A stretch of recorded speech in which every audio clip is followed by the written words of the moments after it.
विधान परिषदेचा निकाल लागलेला आहे। पंकजा मुंडे यांचा विजय देखील झालेला आहे। ताई, साम टीव्ही कडून तुम्हाला खरं तर शुभेच्छा विजय झाल्यामुळे। ताई, मात्र गेल्या काही दिवसांपासून पंकजाताई पुन्हा एकदा विधान परिषदेत येतील, राज्यसभेत जातील, लोकसभेचं तिकीट मिळालं लोकसभेत जातील अशी एक चर्चा होती। मात्र अखेर विधान परिषदेवर काय सांगाल? ही सुरुवात आहे विधान परिषदेवर असं मी म्हणेन। कारण असं आहे की आता राज्यात निवडणुका आहेत आणि राज्याच्या निवडणुकांमध्ये योगदान देता यावं, आपल्या स्वतःच्या राज्यामध्ये आपल्याला काम जास्त चांगलं करता यावं, याच्यासाठी ही संधी पक्षाने मला दिली असावी आणि त्याच्यामुळे त्या संधीचं सोनं करण्यासाठी मी प्रयत्न करीन। मी खूप आनंदी आहे। 5 वर्षानंतर मी महाराष्ट्र राज्यामध्ये काम करायला उत्सुक आहे।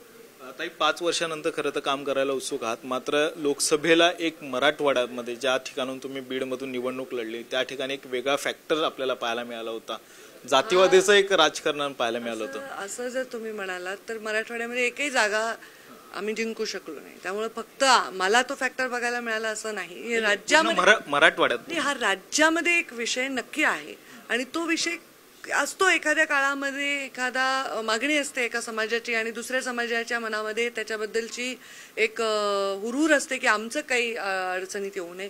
तर हे समतोल जे आहे तो साधण्याचे नेत्यांनी प्रयत्न करावा लागतो आणि सरकारने पण त्याच्यामध्ये प्रयत्न करावा लागतो आणि ते करतायत उचित प्रयत्न आणि करतील असं मला विश्वास आहे। एक शेवटचा प्रश्न, गेल्या काही दिवसांपासून ज्या सगळ्या राजकीय परिस्थिती पाहता एक फेक नरेटिव्ह हा एक मोठा विषय सध्या चर्चेत आहे। कारण की तुम्ही पहिल्याच प्रश्नात म्हणालात की आगामी विधानसभेला सामोरं जायचं, त्यामुळे या सगळ्या गोष्टींना कशा पद्धतीने सामोरे जाणार आहात? एखादी गोष्ट एकदाच सक्सेस होऊ शकते, परत परत वेळा त्याचा प्रयोग केला तर ती यशस्वी होत नाही। त्यामुळे एखादा नेरेटिव्ह लोकांना भिडवण्यासाठी वगैरे जर कोणी सेट केला निवडणुकीत तर त्याचा फायदा लोकसभेमध्ये समजा आमच्या विरोधकांना जरी झाला असेल तर ती परिस्थिती परत विधानसभेत राहील असं नाही। लोक आता ऑलरेडी म्हणजे लोकांना चुटपुट वाटते की लोक या ज्या पद्धतीने मतदान झाले, आता मला वाटतं याचा परिणाम असा होईल की विधानसभेमध्ये लोक भरभरून मतदान करतील। काँग्रेसची काही मतं फुटल्याचं चित्र देखील पाहायला मिळालं, कारण की विधानसभेला खरं तर तुम्ही तयारी करतायत पक्ष म्हणून या सगळं। मात्र असं वाटतंय का की काही आणखी इनकमिंग भाजपमध्ये होईल मोठ्या प्रमाणात? आता त्याच्याविषयी काही मी आता भाष्य करू शकत नाही। इनकमिंग भाजपच्या जे हिताचं आहे ते इनकमिंग भाजपमध्ये झालं तर त्याचं स्वागतच आहे, पण आता त्याच्यावर काही मी भाषण करू शकणार नाही।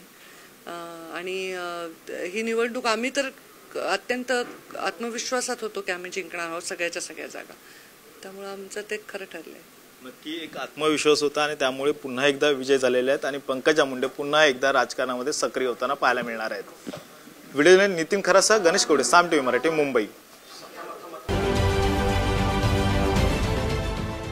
देश विदेशातील प्रत्येक घडामोडींचे लाईव्ह अपडेट मिळवण्यासाठी आता साम टीव्हीच्या सर्व सोशल मीडिया प्लॅटफॉर्मला लाईक, फॉलो आणि सबस्क्राईब करा। तसंच सर्व नोटिफिकेशनसाठी बेल आयकॉन प्रेस करायला विसरू नका।